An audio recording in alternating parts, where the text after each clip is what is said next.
State budget cuts are affecting the University of Illinois and creating... Today on UI7 Newsbreak.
Today on UI7 Newsbreak, Paul Kowalczyk has been appointed the new interim athletic director following the university's removal of Mike Thomas.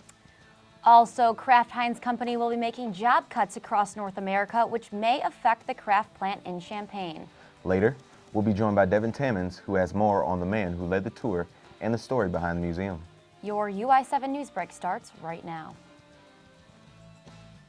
From the Richmond Journalism Teaching Studio at the University of Illinois campus, this is your UI7 Newsbreak, your U of I news source.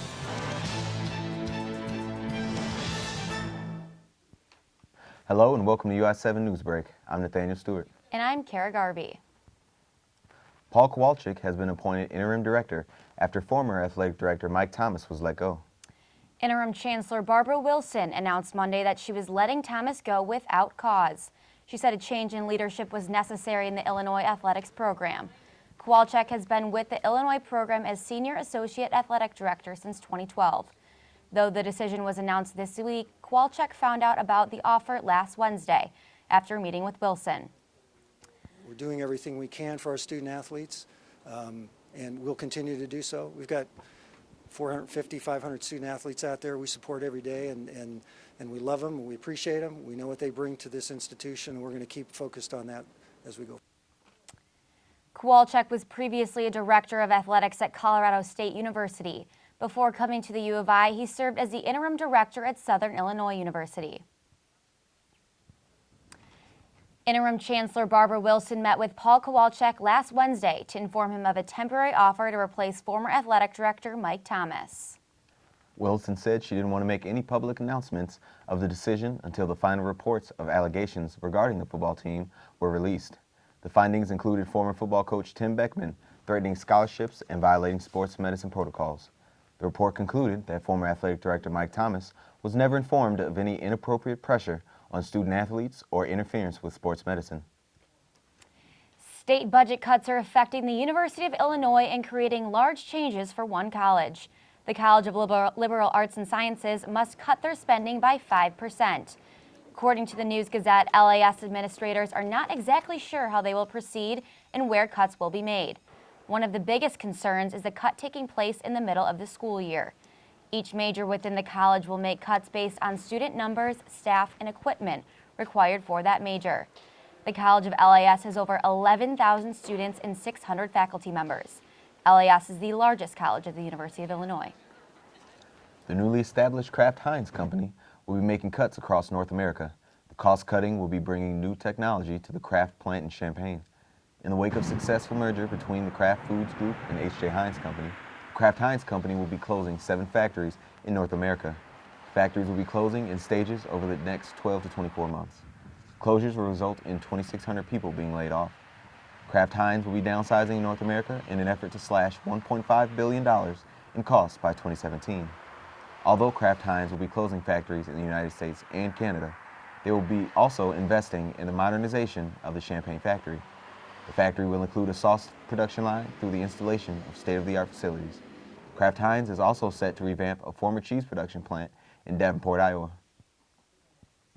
Coming up after the break, the new president of the Champaign County Historical Museum talks about what he aims to provide for Champaign residents. We'll be right back.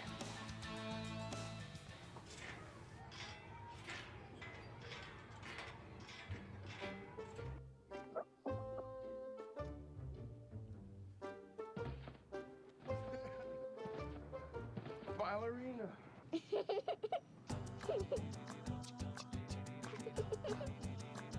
Sometimes all it takes to be a dad is remembering how to be a kid again.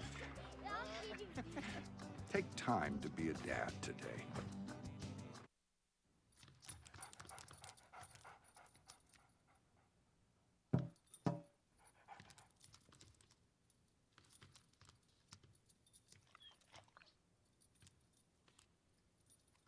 There's a shelter pet who wants to meet you. Meet one today. Visit theshelterpetproject.org. Adopt. I come from a big family. I'm the oldest of 6. To me, being the first person to go to college, it's like setting a standard, you know?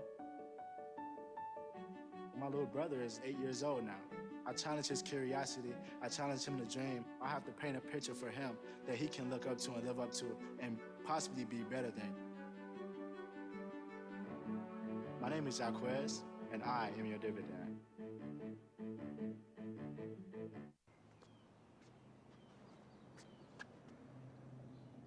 Here is my handle and here is my spout. When I get all steamed up, then I shout. Tip me over and pour me out. Oh. The smallest moments can have the biggest impact on a child's life. Cheers. Take time to be a dad today. Welcome back. People had the chance to enjoy a beautiful day Saturday while taking a tour of downtown Champaign. Joining us in the studio today is Devin Tammons. Thanks, Kara. I met with the leader of the tour, who was recently appointed president of the Champaign County Historical Museum. This is just one of the many changes that the museum is undergoing. Roughly 40 people were shown some of the more historical and important landmarks and buildings. TJ Blakeman is the new president of the Champaign County Historical Museum and led the tour. His goal was to give the tourists a better picture of the county. So we're looking to tell the story.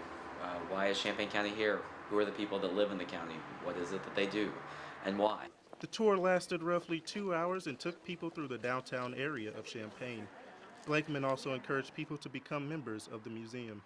Even though some people have lived here for a very long time, the tours still offer new information for people about their city. I'm actually learning a lot about the buildings. I pass almost every week, so I've seen them buildings, but I didn't know the history behind them, so it's pretty interesting. One of the main goals was to raise money for the historical museum. Currently, the museum has over 20,000 artifacts sitting in a storage facility and is undergoing renovations to make room for all of their items. When we're done, we're hoping that we're going to have brand new exhibit spaces, better hours, so that the people of Champaign County can come in and see those artifacts and we can get them back in the public eye. Blakeman's main goal, however, is to gain members for both the museum and to involve Champaign in both the museum and the county as a whole. Well, number one, I just want people to feel re-engaged with the museum, re-engaged with the community. I want them to understand the history of the place that they call home, and we need the funding, we need the support, and so that's really what today is about. In Champaign, Devin Tammons, UI7 Newsbreak. Urbana is known for its vibrant music scene, and this weekend's Folk and Roots Music Festival gave local musicians a chance to take the stage. UI7 Newsbreak's Ryan White has more on the event and what it takes to make it a reality each year. The annual CU Folk and Roots Festival in downtown Urbana gives budding musicians a chance to showcase their talent. This weekend was the 7th year of string vocals and acoustic vibes. This is the first time I've ever come to the festival. I've heard about it in the past, but I've never been able to make it over to see any of the shows. My friend is playing in the band Under the Wolf's Moon, but the library was full, so we're just hanging out here and listening to the jam session. Performances were spread throughout downtown Urbana, but the festival's main hub was here at the historic Lincoln Landmark Hotel. This year, over 45 musicians performed over 2 days, but the festival is more than just listening to music. There are classes where people can learn to play instruments and jam sessions that anyone is welcome to join. There is also a silent auction on Saturday that is expected to raise at least $2,000. Planning an event like this is hard work, but event coordinators say it's rewarding to help local musicians get noticed. We'll probably spend about $20,000 on just fees to performers. People that are gigging around the bars and in other venues in Champaign and Urbana, make a living wage and get to practice their craft. The Folk and Root Festival has over 100 volunteers to keep things running smoothly at all the venues. They've also partnered with local businesses like Common Ground Co-op and Busey Bank to help with expenses. We always need the community to step forward more on something like this. More people to buy wristbands, participate in workshops, and that kind of thing. Whether they showed up to play, work, or just watch, festival goers say it was a good way to unwind after a long week. It seems like there's a good group of performers, kind of easy to kind of move around between things. So yeah, it's always nice to have something to do on the weekend. In Urbana, Ryan White, UI7 Newsbreak. 10 of Champaign-Urbana's most well-known faces gathered together on the dance floor to compete and raise money for the Boys and Girls Club. UI7 Newsbreak's Jasmine Din has more on this year's 4th annual Dancing with the Stars Gala. After 10 or more hours of dance lessons, 10 of CU's most well-known take the dance floor to compete in Dancing with the Stars in hopes of raising the most amount of money and ultimately winning the competition. Are you ready to start this thing? The money raised is donated to Don Moyer's Boys and Girls Club in Champaign. The refinery's director of events, Megan Gillespie, says the gala is one of her favorite events to work with. There are other events that are out there for the Don Moyer Boys and Girls Club, but we actually just take a fun route for it and make it CU. Coming up next is Phyllis or Mimi Webster, the woman who started the entire Dancing with the CU Stars fundraiser. I wasn't nervous, and then now I kind of got nervous because I just watched the first 5 dancers. I'm like, ah. Webster, president and director of mortgage lending at First Bank Champaign County, brought the idea to Don Moyer in 2012 after attending a similar fundraising event in Terre Haute, Indiana. It's a buyer's or seller's market right now, but you just sold that dance. Webster says the turnout for the event has exceeded her expectations. I consider the success of the event my most, the greatest civic accomplishment of my life, really. In 2011, the Boys and Girls Club was only serving 75 children. Today, they serve over 800. Gillespie says she's happy the event goes towards such a great cause. It's a really great event that makes a lot of money for the Boys and Girls Foundation. The event has raised over $1 million in the past 4 years, and that's not including this year's donations. This year's winner is Scott Miller, owner of Dash Management. The event set a new record high with $211,000 this year in donations. The National Society of Black Engineers at the University of Illinois held their annual Walk for Education event in Champaign Saturday. Groups of students teamed up together for this day of community service. The National Society of Black Engineers came together Saturday for their annual A Walk for Education event. The day started out at St. Luke's CME Church in Champaign. Key speaker, University of Illinois engineering professor Terrence Phillips, got the students actively involved and reminded them why this event is so important for themselves and the community. The National Society of Black Engineers focuses on providing opportunities for success. For its members, it feels like home. It brings together people who are typically a minority. So, usually I'm one of the few black people in my class, and to be around such a large group of black engineers gives me a sense of community. Students were given black shirts with the phrase, "Inspire, Educate, Achieve," to walk in unity. The students broke off into small groups and started their walk around the community behind me. They looked to educate anyone that would listen about the importance of their organization. The goal was to find community members and discuss the importance of education on top of telling about their RSO. Community Outreach Chair Shalana Martin believes this annual event is beneficial for the community. It's more of like an urban outlet for those who don't have much exposure to information. And so we give them the information that we put in the bags, and hopefully it reaches children that are in the house home or even the parents who want to go back to school. The students returned back to CME to share about their experiences during a meal together. A positive experience was felt by members. They responded well. We actually spoke to a lot of people who were like professors and past professors at the university. So it was good to know that there are other people in the community who feel the same way that we do. For UI7 Newsbreak, I'm Garvey. Champaign Urbana Special Recreation Program held their 3rd annual Cupcake 5K this weekend. Families gathered Sunday morning at Parkland College, ready in their running shoes to start the race at 9 a.m. CUSR is a local program that provides recreational services to people with disabilities. The 5K is CUSR's biggest fundraiser. They say it's one sweet time. All the funds raised go towards scholarships to support those in need of financial assistance. That's all for your UI7 Newsbreak. I'm Nathaniel Stewart. And I'm Garvey. Thanks for watching and have a great day.